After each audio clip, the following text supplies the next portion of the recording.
اگر سجدہ صرف اللہ کا حق ہے تو پھر آدم علیہ السلام کو سجدہ کیوں ہوا؟ کیا اللہ نے خود غیر اللہ کو سجدہ کروایا یا کچھ ہم نے سمجھنے میں جلدی کر دی؟ پچھلی ویڈیو میں ہم نے صرف دروازے پر دستک دی تھی، سجدے کی حقیقت پر ہلکی سی دسترس ہو گئی، اور پھر ایک سوال چھوڑا گیا، ایک ایسا سوال جو صرف عقل کو نہیں دل کو بھی چکا دیتا ہے۔ کیا اللہ نے غیر اللہ کو سجدہ کروایا؟ آج اسی سوال کے تعاقب میں ہم اس رمز میں داخل ہوتے ہیں جس کی خوشبو ازل سے فضا میں ہے، لیکن محسوس صرف وہ کرتا ہے جس کے اندر نور جاگ اٹھے۔ آج ہم بات کریں گے اس سجدے کی جس میں مٹی جھکائی گئی، مگر دراصل تعظیم اس نور کی تھی جسے رب نے حضرت آدم علیہ السلام کی پیشانی میں رکھ کر فرمایا، جھک جاؤ، اور وہ جھک گئے، سوائے ایک کے، کیونکہ وہ ظاہر دیکھتا تھا اور یہاں معاملہ باطن کا تھا۔ آج کی اس ویڈیو میں ہم جانیں گے وہ سجدہ دراصل تھا کس کو؟ کیا فرشتوں نے نور محمدی صلی اللہ علیہ وآلہ وسلم کے آگے جھک کر سجدہ عشق ادا کیا؟ کیا ابلیس در حقیقت سجدے سے نہیں نور سے خائف تھا؟ یہ ویڈیو ان لوگوں کے لیے نہیں جو صرف لفظ پڑھتے ہیں، بلکہ ان کے لیے ہے جو لفظوں کے اندر معنی تلاش کرتے ہیں۔ اگر آپ نے دل سے سنا اور کہیں دل کی گہرائی میں ایک دروازہ کھل گیا تو کمنٹس میں صرف ایک جملہ لکھ دیجئے گا کہ راز پا لیا، تاکہ ہم جان سکے کہ اس محفل میں کوئی فقیر خاموش بیٹھا سن رہا تھا۔ تو آئیے سانس روک لیجئے، اس نور کو پہچانیے جس کے لیے سجدے کا حکم آیا۔ پیارے ناظرین، ساری کائنات خاموش تھی، نور ابھی ظہور میں نہ آیا تھا، مگر اس کی مہک ازل سے فضا میں رقص کر رہی تھی۔ پھر ایک لمحہ آیا، رب نے ارادہ فرمایا اور مٹی کو چنا، مٹی جو ہر قدم تلے روندی جاتی ہے، اس مٹی کو رب نے اپنے دستے قدرت سے تھاما اور فرمایا۔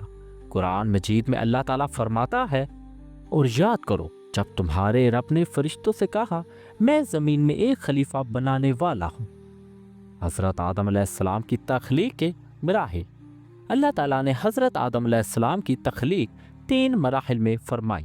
سورہ حجر میں ارشاد ہے، اور جب میں اسے مکمل کر لوں اور اس میں اپنی روح پھونک دوں تو تم سب کو اس کے آگے سجدہ کرنا پڑے گا۔ یہاں سے وہ قصہ شروع ہوا جو کسی کتاب کے صفحے پر نہیں، دل کے لوہے پر لکھا جاتا ہے۔ رب نے حضرت آدم علیہ السلام کو تخلیق فرمایا اور ان کی پیشانی میں اپنے محبوب حضرت محمد صلی اللہ علیہ وآلہ وسلم کا نور رکھ دیا، وہی نور جس کے بارے میں بعض احادیث میں آیا ہے۔ حضرت جابر بن عبداللہ انصاری روایت کرتے ہیں، میں نے عرض کیا، یا رسول اللہ، میرے ماں باپ آپ پر قربان، مجھے بتائیے کہ اللہ نے سب سے پہلے کون سی چیز پیدا فرمائی؟ آپ صلی اللہ علیہ وآلہ وسلم نے فرمایا، اے جابر، اللہ تعالیٰ نے سب سے پہلے تمہارے نبی کا نور اپنے نور سے پیدا فرمایا۔ ایک دوسری روایت حضرت علی سے مروی ہے، جب اللہ نے مخلوق کو پیدا کرنے کا ارادہ فرمایا تو سب سے پہلے محمد صلی اللہ علیہ وآلہ وسلم کا نور پیدا فرمایا۔ اور ایک تیسری روایت امام طبرانی نے المعجم الکبیر میں روایت کی، میں نبی تھا جبکہ آدم علیہ السلام روح اور جسد کے درمیان تھے۔